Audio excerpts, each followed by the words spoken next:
Très heureuse de vous retrouver, mesdames et messieurs. Bon après-midi à toutes et à tous et bienvenue dans ce flash d'information sur Bamako News TV.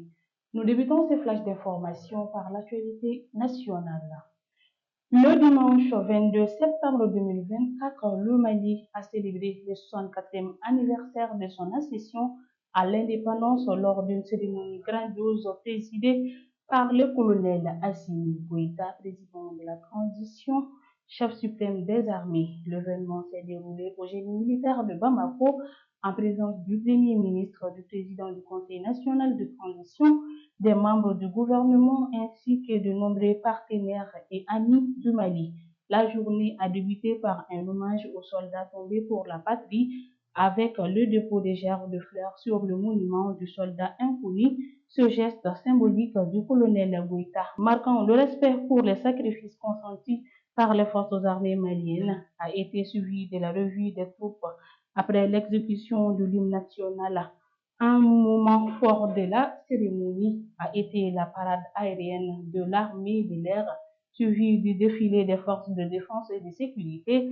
Les élèves du Prytanée militaire ont ouvert le cortège suivi des éléments de l'administration pénitentiaire, des eaux et forêts, des douanes, de la protection civile, de la police, de la gendarmerie et de la garde nationale.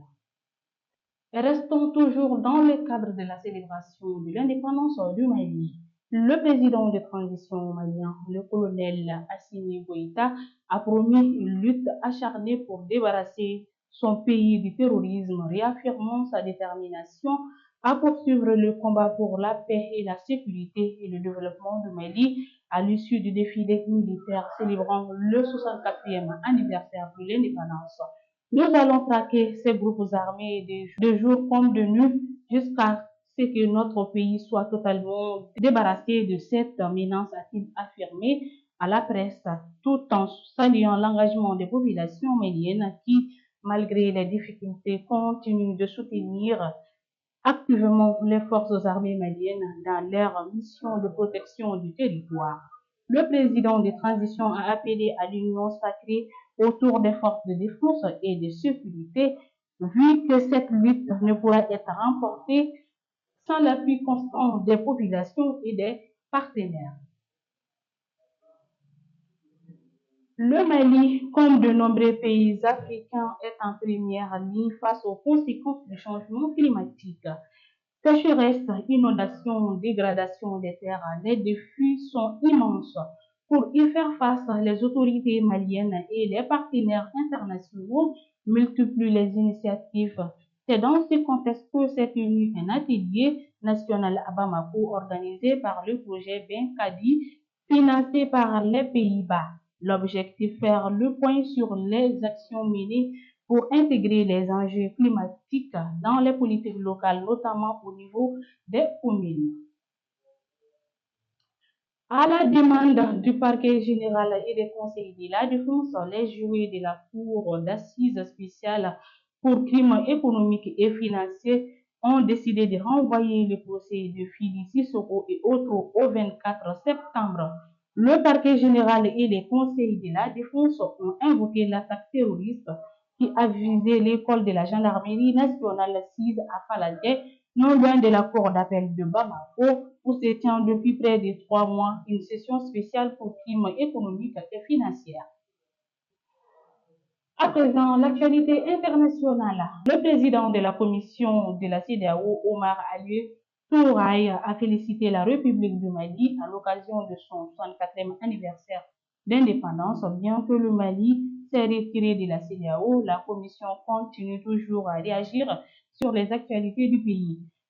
Récemment, la communauté économique des États de l'Afrique de l'Ouest a exprimé sa ferme condamnation des attaques terroristes qui ont frappé Bamako, capitale du Mali, mardi 17 septembre 2024. Il faut noter que les relations entre la CEDEAO et le Mali se sont dégradées après la prise du pouvoir malien par les militaires.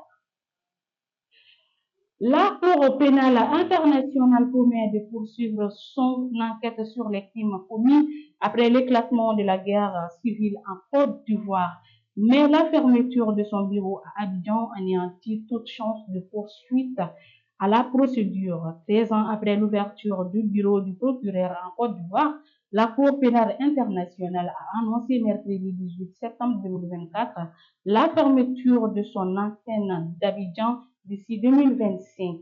Selon le greffier, ce départ est motivé par des considérations budgétaires. En revanche, la fermeture du bureau d'Abidjan ne va pas compromettre l'enquête ouverte en octobre 2011 sur les crimes commis lors de la crise post-électorale de 2010-2011, a-t-il ajouté. Le groupe Banque mondiale, en collaboration avec le groupe Banque africaine de développement, a lancé l'initiative d'électrifier 300 millions d'Africains d'ici 2030, baptisée Mission 300. Cette initiative touchera de nombreux pays africains et réduira significativement le taux de la population du continent n'ayant pas accès à l'électricité. L'Afrique compte près de 600 millions de personnes n'ayant pas accès à l'électricité. C'est dire que 83% de la population mondiale non électrifiée réside en Afrique, plus particulièrement en Afrique subsaharienne. Et voilà, mesdames et messieurs, c'était tout ce qu'il fallait retenir. Merci à vous de l'avoir suivi. Au plaisir de vous retrouver très prochainement. D'ici là, portez-vous bien. Et surtout, n'oubliez pas de vous abonner sur notre chaîne YouTube.